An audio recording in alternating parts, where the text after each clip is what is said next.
अगर आप घर बनाने की सोच रहे हैं या फिर आपका घर बन रहा है तो याद रखिए कुछ ही दिनों में या फिर इस महीने प्रति बोरी सीमेंट की 25 से 50 रुपए हो सकती है, यानी 25 से 50 रुपए प्रति बोरी सीमेंट में इजाफा हो सकता है। रूस यूक्रेन के संकट की वजह से बढ़ रही लागत का बोझ कंपनियां अब ग्राहकों पर डालने वाली हैं। इससे लोगों के लिए मकान बनाना पहले के मुकाबले बहुत महंगा और मुश्किल भरा हो जाएगा। दरअसल पिछले 1 साल में सीमेंट का भाव बढ़कर 390 रुपए प्रति बोरी पर पहुंच गया है। इसकी कीमतें बढ़कर 415 से 435 रुपए पहुंच सकती हैं।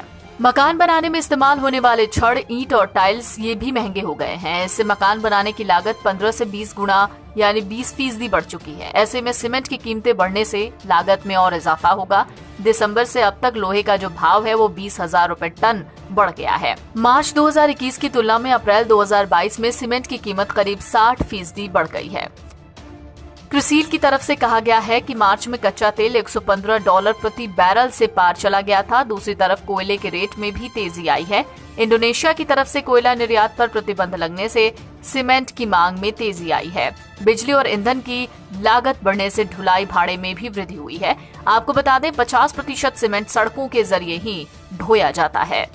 हालांकि इसी बीच क्रेडाई के राष्ट्रीय अध्यक्ष हर्षवर्धन पटोदिया की एक रिपोर्ट है जिसमें वो कहते हैं कि लागत बढ़ने से घरों की कीमतों में 5 से 8% की वृद्धि हुई है और इसमें 5 से 7% बढ़ोतरी और होने का अनुमान है। इस तरह कुल लागत करीब 10 से 15% तक बढ़ जाएगी।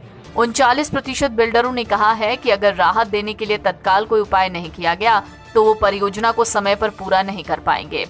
76% डेवलपर कहते हैं कि अगर कच्चे माल के दाम वर्तमान स्तर से कम नहीं हुए तो वो अपनी परियोजनाओं को 6 महीने तक जारी रख पाएंगे।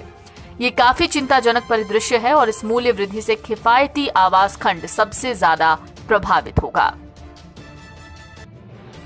कुल मिलाकर कहें तो दुनिया और देश में बढ़ती मांग के बीच कच्चे माल की कीमतों में तेजी के कारण सीमेंट के दाम में अभी और बढ़ोतरी होने की संभावना है। ऐसे में घर बनाना महंगा हो जाएगा।